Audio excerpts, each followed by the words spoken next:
À Dimashq, à Damas, les médecins analysent son pied, regardent son pied et le verdict tombe. Il va être obligé de couper son pied car la maladie est en train de faire pourrir les chairs. Il accepte le décret d'Allah subhanahu wa ta'ala. Le chirurgien vient et décide de l'opérer et s'apprête tout simplement à lui mettre un anesthésique. Il refuse. Il refuse parce qu'il ne veut pas être un seul instant dans une situation dans laquelle il n'aura plus de compréhension. Lorsque tu prends quelque chose qui va te droguer, parce qu'à l'époque, ce n'était pas comme maintenant, c'est des choses qui allaient te droguer en fait. Et bien qu'il ait le droit de le faire vu la situation, il préfère patienter. Tout le monde est impressionné par son attitude. Il rentre dans la chambre d'opération et les gens attendent de l'entendre hurler, bien sûr. Il va se faire couper le pied avec des outils. Ce n'est pas les outils d'aujourd'hui, c'est les outils de l'époque. On n'entend rien. Tout le monde se dit qu'ils n'ont pas encore commencé l'opération.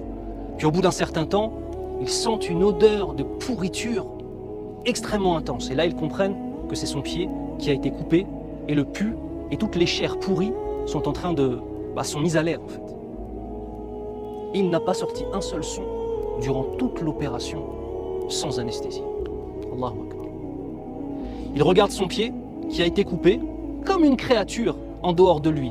Il dit Wallahi ma sa'aytu biki fi ma'asiyatin qat wa ana a'lam.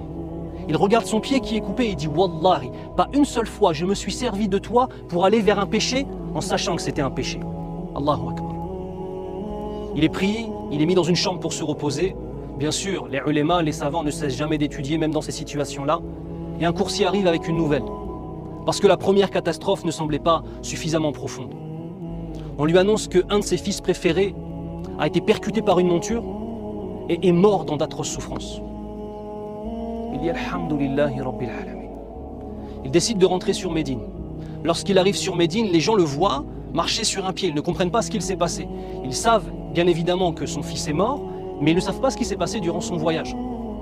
Et on lui pose la question. Ya Imam Ana, que s'est-il passé pendant ton voyage? Est-ce que ton voyage a été facile ou fatigant? Ou y a-t-il eu des catastrophes lorsqu'il voit son pied? Et il leur dit Laqad laqina fi safarina hadha nasaba. Comme Allah Azza wa Jal le dit dans Surat Al-Kahf. Ce qui signifie, effectivement, nous avons rencontré quelques fatigues durant notre voyage. Allahu Akbar. Il a perdu son pied, il a subi des atrocités de la souffrance, son fils est mort, et voilà ce qu'il dit. Yastadil bil Qur'an, ce qui sort de sa bouche c'est du Qur'an al-Karim, c'est pas autre chose. C'est pas oh mon Dieu, pourquoi? Oh mon Dieu, regardez les autres, ils ont. Vous savez, les gens qui chaque fois